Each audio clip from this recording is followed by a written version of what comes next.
Salut, la pragmatime. Alors oui, je sais qu'on a traité énormément d'agriculture ces derniers temps, c'est l'actualité du moment, donc j'y peux rien, on est sur une chaîne qui traite d'agriculture, d'environnement et d'écologie, et donc là, une news de l'écologie, puisque le GIEC de la j'ai la langue qui fourche, de la biodiversité s'apprête à publier deux rapports majeurs. Et donc de quoi il s'agit? Eh bien, on va découvrir ça ensemble. Le GIEC de la biodiversité s'apprête à publier deux rapports majeurs. 5 ans après un rapport choc sur l'état de la biodiversité, j'ai la langue qui... elle veut pas, hein. L'IPBES va publier deux rapports inédits qui se focaliseront sur les solutions. Le premier portera sur les réponses à privilégier pour lutter contre les différentes crises biodiversité, eau, santé, alimentation, climat. On vous l'avait dit, hein, santé. La santé, ça va rentrer dans l'écologie. Hein, les écologistes vont s'occuper de ta santé, t'inquiète pas, ça va bien se passer. Et le second sur les obstacles à lever pour passer à l'action. Ce sera sans doute un moment aussi charnière que l'a été la publication en 2019 de la toute première évaluation sur l'état de la biodiversité dans le monde. Les 17 et 18 décembre prochains, l'IPBES, la plateforme intergouvernementale sur la biodiversité et les services écosystémique, aussi appelé GIEC de la biodiversité, publiera deux rapports majeurs qui s'inscrivent dans la lignée du rapport 2019. Une fois qu'on a le diagnostic, il s'agit désormais de voir ce que l'on peut faire, résume Hélène Soubelé, directrice de la Fondation pour la recherche sur la biodiversité, FRB, lors d'une conférence de presse. En 2019, le rapport de l'IPBES avait fait l'effet d'un choc, révélant d'une part au grand public l'existence de cette plateforme peu connue, mais surtout l'ampleur de la perte de la biodiversité, un sujet longtemps mis au second plan derrière la question climatique. Oui, on a plutôt l'habitude d'entendre le GIEC sur les questions climatiques. On apprenait alors qu'1 million d'espèces sur les quelques 8 millions estimés sur la planète sont menacées d'extinction et que 75% de l'environnement terrestre et 40% de l'environnement marin présentent des signes importants de dégradation. Et oui, on est sur une extinction de masse. L'un des projets les plus ambitieux, 5 ans plus tard, et 2 ans après l'adoption du cadre mondial de Kunming-Montréal pour la biodiversité, l'heure est donc aux solutions. Le premier des deux rapports, publié le 17 décembre, est baptisé Nexus. Il vise à analyser les interdépendances entre 5 éléments, la biodiversité, l'eau, l'alimentation, la santé et le changement climatique, et à montrer les impacts négatifs et positifs qu'il y a à agir sur un seul de ces éléments. S'appuyant sur environ 6500 références, il a été préparé par 165 experts. Raptor, tu voudras peut-être étudier ça, je sais pas. J'imagine que tu as le niveau de ces experts pour débunker ce rapport publié par le GIEC. Le groupe le plus important jamais mobilisé au sein de l'IPBES, y compris pour l'évaluation de 2019. L'évaluation Nexus est l'un des projets les plus ambitieux jamais entrepris par la communauté de l'IPBES, offrant un éventail sans précédent d'options de réponses concrètes en visant à maximiser les bénéfices pour la biodiversité, l'eau, l'alimentation, la santé des systèmes climatiques.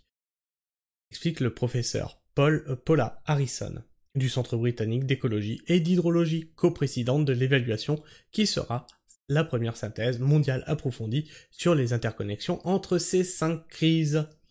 On a souvent tendance à travailler sur chacune d'entre elles en silo. Ouais, vraiment mettre ça dans des tiroirs, mais en fait c'est interconnecté, c'est pas con ce qu'ils font.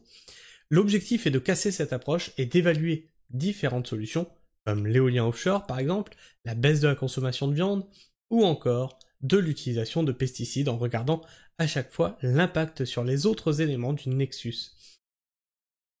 Afin d'arriver au meilleur compromis global, précise le docteur Anne Larigauderie, secrétaire exécutive de Peu le changement climatique. Pardon, j'ai sauté une ligne. Secrétaire exécutive de l'IPBES. Le rapport permet, par exemple, de montrer que certaines solutions technologiques pour atténuer un peu le changement climatique vont être globalement perdantes pour la planète. Ajoute Hélène Soubelé, la directrice de la FRB, qui avoue avoir placé beaucoup d'espoir dans ce document. Différents scénarios et trajectoires seront présentés, ainsi que le coût des options et surtout de l'inaction. Nouveau récit. Le second rapport est également prometteur, puisqu'il porte sur les changements transformateurs. Il vise à comprendre et identifier les facteurs influençant la société humaine, tant au niveau individuel que collectif, qui permettront d'induire des changements transformateurs en faveur de la biodiversité. Le rapport d'évaluation mondiale de l'IPBES 2019 avait révélé le besoin d'une réorganisation fondamentale à l'échelle du système, y compris de nouveaux paradigmes. Pour ce faire, nous devons mieux comprendre les obstacles, précise le professeur, alors je vais écorcher son nom, Arun Agrawal de l'Université du Michigan et coprésident du rapport. Il peut s'agir de la déconnexion entre l'humain et la nature. Merci, monsieur.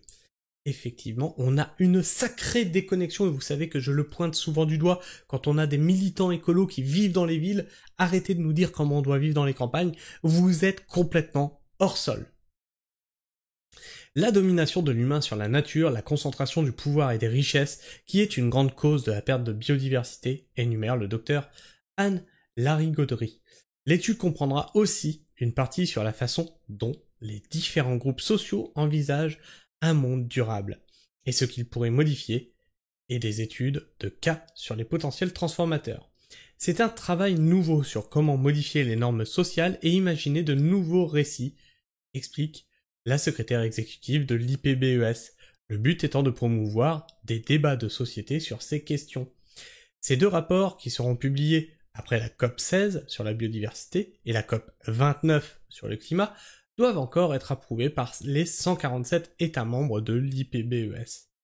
Ils viendront les accompagner dans la mise en œuvre du cadre mondial pour la biodiversité de Kunming, Montréal, de l'accord de Paris sur le climat ou encore des objectifs de développement durable. Ils présenteront des choses extrêmement intéressantes et parfois même disruptives, lance Hélène Soubelé. Et toi ? Est-ce que tu fais confiance au GIEC ? Je sais que vous avez une certaine défiance envers le GIEC. Alors je rappelle comment ça marche, c'est pas des personnes qui sont payées par la France ou payées par l'Europe. On bien qu'il n'y a pas 147 pays qui sont membres de l'Europe. Donc c'est 147 chercheurs de différents pays, des fois même des pays qui, des fois sont en conflit politique les uns avec les autres. Mais les scientifiques, eux, ils sont pas en conflit les uns avec les autres, donc ils travaillent ensemble.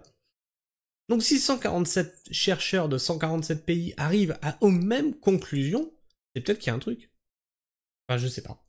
Dis-moi si tu soutiens ce que je pense ou si tu trouves que je fais fausse route. Puis si je fais fausse route, explique-moi pourquoi. Enfin, tu connais la musique, tu likes, tu t'abonnes, tu vérifies que t'es toujours abonné, tu cloches, tu partages la vidéo, tu partages la chaîne, et moi je vous fais la bise, prenez soin du sol, et restez pragmatique. Ciao.